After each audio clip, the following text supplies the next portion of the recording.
Hello everyone, आप सब कैसे हैं। मैं उम्मीद करता हूं कि बहुत अच्छे होंगे और अपनी पढ़ाई को बहुत अच्छे से कर रहे होंगे। मैं Aakash Kumar Bhadana ICT virtual classroom में आपका बहुत बहुत स्वागत करता हूं मेरे प्यारे बच्चों। जैसा आपको पता है, बेसिकली 9th क्लास है हमारी और 9th क्लास में इस बुक का अंतिम चैप्टर है हमारा ज्योग्राफी का। मैं आपको जनसंख्या पढ़ा रहा था बेसिकली कि जनसंख्या होती क्या है और कैसे हम इसको देखते हैं। इसी पर हम एक लेक्चर हमारा इसमें जो है अच्छे से हो चुका है। आज हम सेकंड लेक्चर करने की कोशिश करेंगे और सेकंड लेक्चर को हम लोग इसके अंतर्गत आपका देखेंगे। क्लियर है? तो सबसे पहले मैं आपको थोड़ा समझा दूं। देखिए, हमने जनसंख्या को पढ़ा कि जनसंख्या कैसे हम लोग इस जनसंख्या को आपका रिसोर्सेज बना सकते हैं, यानी कि इतनी बड़ी जो हमारे पास आपका पॉपुलेशन है, कैसे हम लोग उसका प्रयोग करें, इसके विषय में मैंने आपको समझाया। जनसंख्या का अध्ययन के विषय में हमने बात करी कि जनसंख्या क्या है, कितनी है और उसका परसेंटेज कितना है। इन सभी पर हमने बात करी कि हम टोटल जो आपका विश्व है उसका कितना प्रतिशत हमारे पास आपकी जनसंख्या है, कैसे हम लोग आपका निवास करते हैं, इस विषय की बात करी। तो सबसे पहले जब भी हम जनगणना की बात करेंगे, थोड़ा इसमें हिस्ट्री को भी देख लेंगे और प्रेजेंट में। देखिए, अभी जो हम बात कर रहे हैं वो 2011 के बेस की जो आपकी जनगणना है उसी पर आधारित जो आपके आंकड़े हैं, डाटा है, उसी पर हम बात कर रहे हैं 2011 की जनगणना के आधार पर। ठीक। उसके बाद हमने देखा कि विश्व की हमारे पास 17.5% आपकी जनसंख्या है। मान लीजिए पूरे वर्ल्ड में 100 लोग रहते हैं, 100 लोग में से 17.5 लोग हमारे देश में रहते हैं। तो आप कहेंगे सर 17.5 का मतलब काट दिया बीच में से आदमी, तो ऐसा नहीं है। ये नंबर आपका परसेंटेज में है।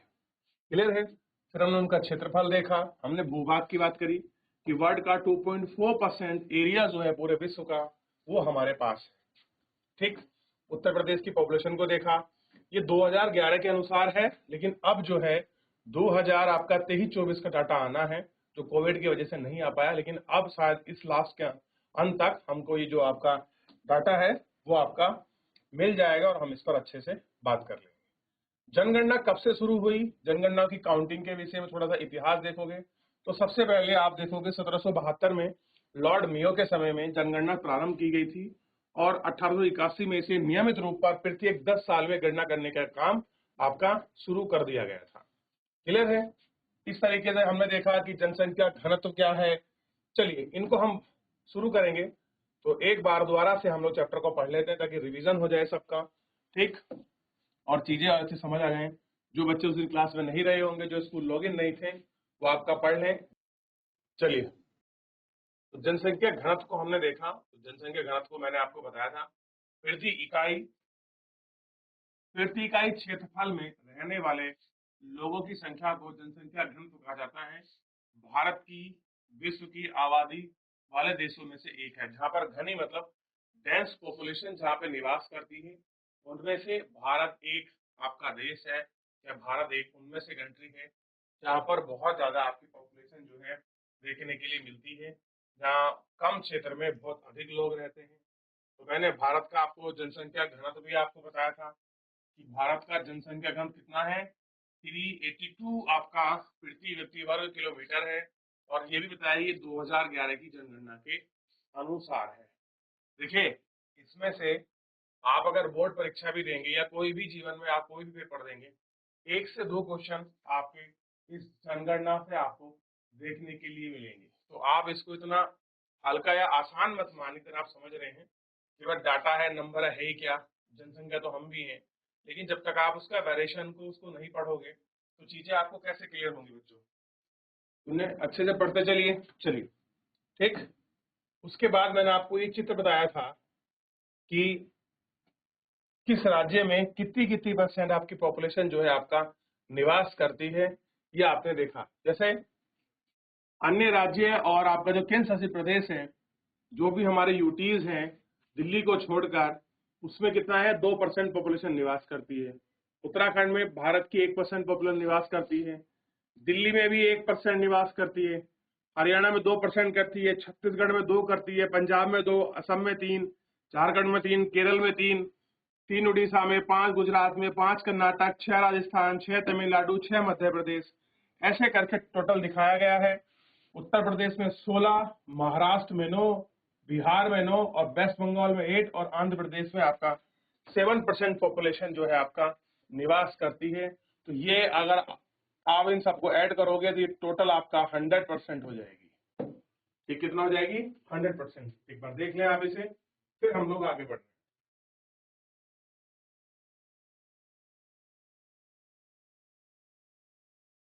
देख लिया?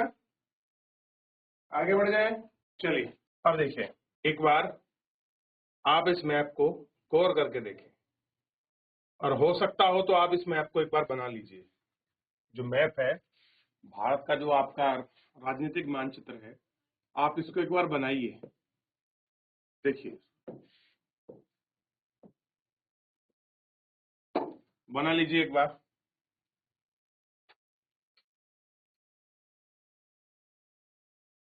बनाइए बच्चों, चलिए जल्दी बनाए बेटा, फिर कुछ आपको बताना है।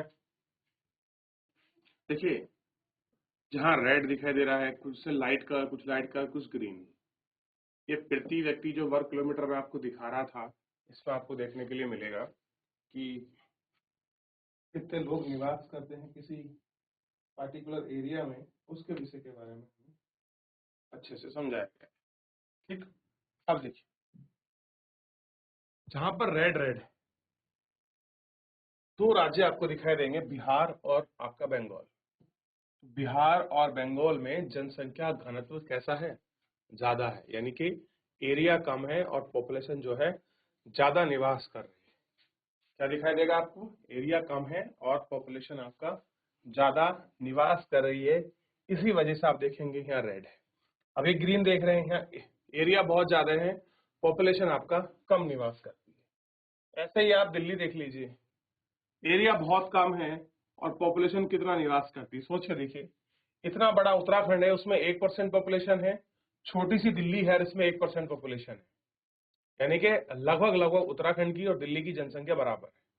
दिल्ली का क्षेत्रफल देखिए कितना छोटा सा है, और आप उत्तराखंड का देखिए, इसलिए आपको क्या दिखाई देगा? आपको रेड सा दिखाई देगा। यूपी को देख लीजिए, कितना बड़ा राज्य है यूपी आपका, क्लियर है? और इस इतने बड़े राज्य के अंतर्गत आप देखोगे तो यहाँ भी एक अच्छा खासा आपको पॉपुलेशन जो है देखने के लिए मिलेगी, लेकिन एरिया वाइज काफी बड़ा है, तो इस वजह से ये रेड नहीं है।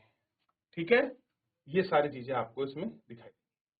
थोड़ा सा आगे बढ़े, और एक एडिशनल जानकारी हमको मिली है, हमको पढ़नी चाहिए और देखनी भी चाहिए। आंध्र प्रदेश का पुनर्गठन 2 जून 2014 को तेलंगाना भारत का 29वां राज्य बना था। क्या बना था? 29वां राज्य। मेरा क्वेश्चन है, वर्तमान में भारत के किनमें कितने राज्य और कितने केंद्र शासित प्रदेश हैं? बताइए, कौन बच्चा बताएगा कि भारत में कितने यूटी हैं, कितने केंद्र शासित प्रदेश हैं, और कितने आपका राज्य हैं? तो आपको क्या बताना है? भारत में कितने राज्य हैं और केंद्र शासित प्रदेश है। फिर उसके बाद क्या हुआ कि 5 तारीख 8वां महीना सन 2019 को जम्मू कश्मीर को 2 केंद्र शासित भागों में विभाजित कर दिया गया। पहले जम्मू कश्मीर एक आपका राज्य था, लेकिन 2019 में क्या कर दिया गया? जम्मू और कश्मीर को एक यूटी बनाया गया, और उधर लद्दाख को एक यूटी बनाया गया। ये पहले एक राज्य थे, अब ये एक राज्य ना होकर 2 अलग अलग केंद्र शासित प्रदेश। कौन? जम्मू एवं कश्मीर, एक लद्दाख। तो इसलिए ध्यान रखिए, आपको पता होना चाहिए कि जम्मू कश्मीर और लद्दाख दोनों अलग अलग केंद्र शासित प्रदेश हैं। क्या है? केंद्र शासित प्रदेश। अब जम्मू कश्मीर राज्य नहीं है, कब से? 2019 से। और अगर 2019 से राज्य नहीं है तो कितने राज्य होने चाहिए? 28 राज्य होने चाहिए। और कितने केंद्र शासित प्रदेश होने चाहिए? तो बताइए, क्या 8 केंद्र शासित प्रदेश हैं, या ज्यादा है या कम है? बताइए।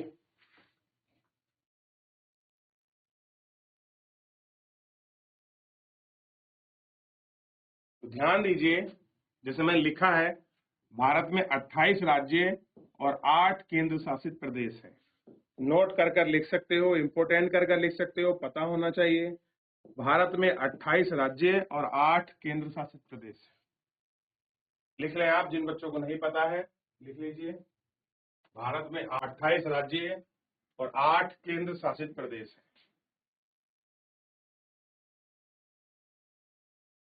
लिख लिया? राज्य गिनना शुरू करें एक बार, आपको काउंटिंग करनी है, ठीक है? मैं काउंटिंग नहीं करूंगा, ध्यान दें। अगर मैं आपसे पूछूं भारत का सबसे उत्तरी राज्य कौन सा है, तो आंसर होना चाहिए हिमाचल प्रदेश, क्योंकि जम्मू कश्मीर क्या बन गया है, यूटी। देखिए ये पुराना मैप है, ये हुआ आपका जम्मू कश्मीर और शेष बता जो भाग है ये वाला, ये पूरा आपका लद्दाख यूटी में आता है। किसमें आता है? लद्दाख यूटी। यूटी मतलब यूनियन टेरिटरी, केंद्र शासित प्रदेश। और ये जो बना है, ये इतना बना है जम्मू और कश्मीर। ठीक, ये आपको कंफर्म होना चाहिए।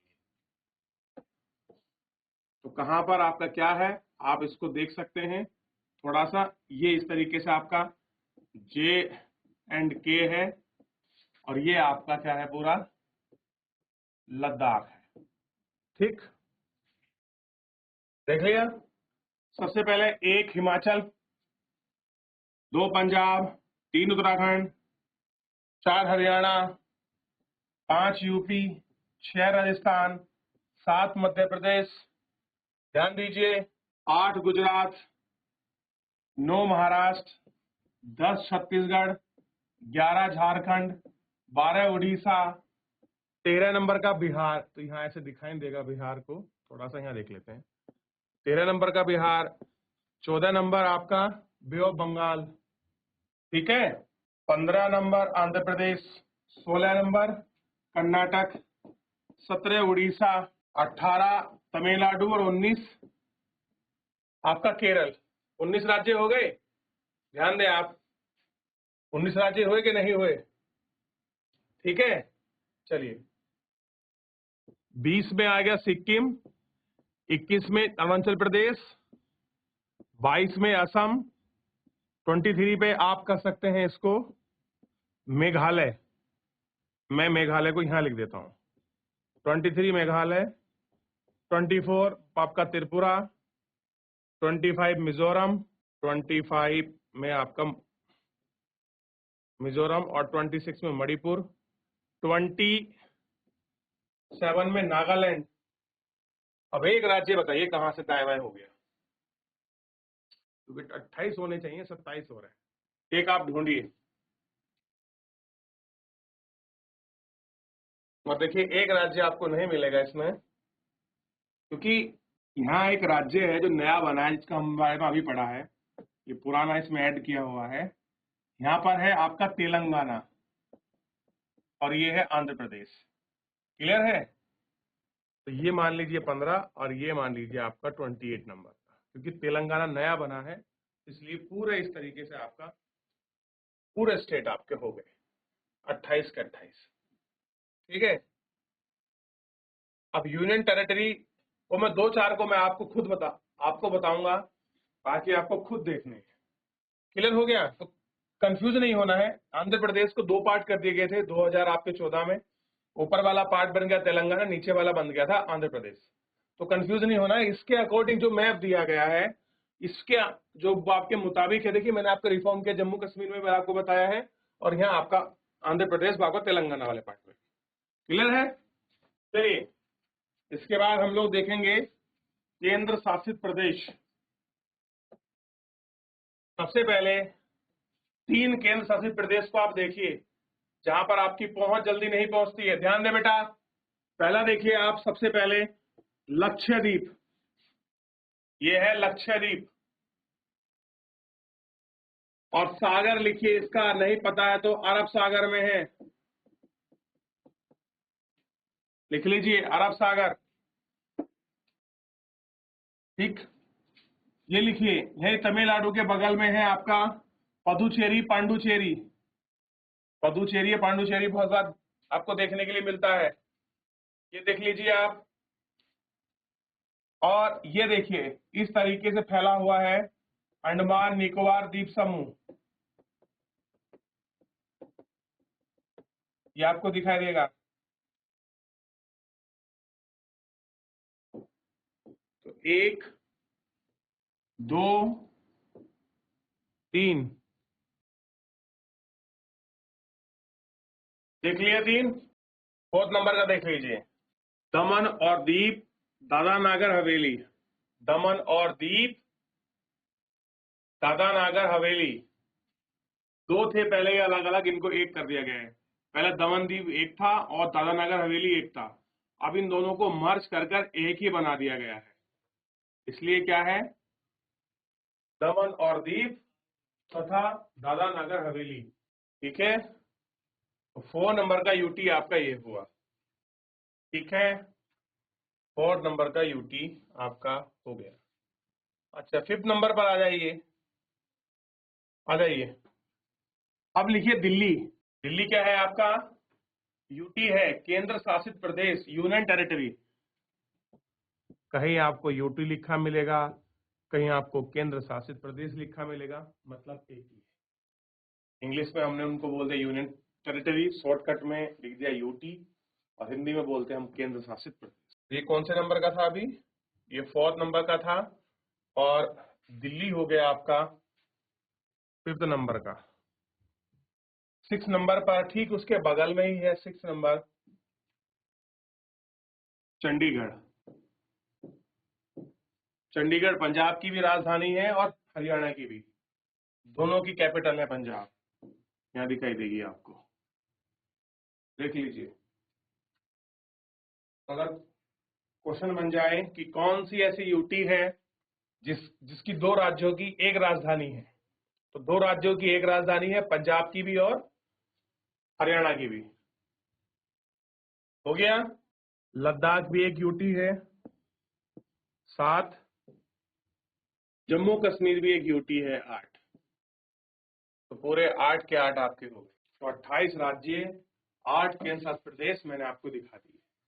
जिनको नहीं पता है लिख लीजिए बेटा, आपस में बात मत कीजिए, अगर मैं दोबारा पूछ लूँ ना, आप उनकी लोकेशन भी नहीं बता सकते, नाम तो बताना बहुत बड़ी बात है। तो कम से कम आपको बताया जा रहा है, एटलीस्ट आप लिख लीजिए, जिन बच्चों को नहीं पता है लिख ले बेटा। चलिए, तो सारे आपके केंद्र शासित प्रदेश, सारे आपके राज्यों को हमने इसमें देख लिया है। ठीक है,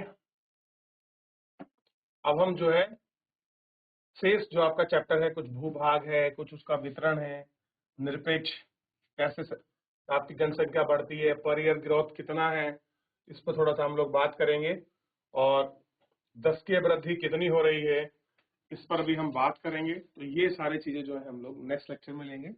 तो कल मैं ही कंटिन्यू करूंगा इंग्लिश की जगह, तो आप सब लोग ध्यान रखें।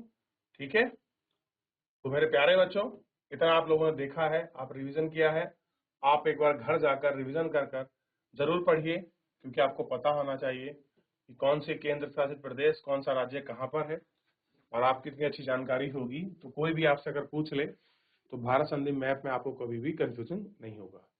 तो फिलहाल जो है मेरे प्यारे बच्चों, आज के लिए इतना ही, मिलते हैं नेक्स्ट लेक्चर में। धन्यवाद।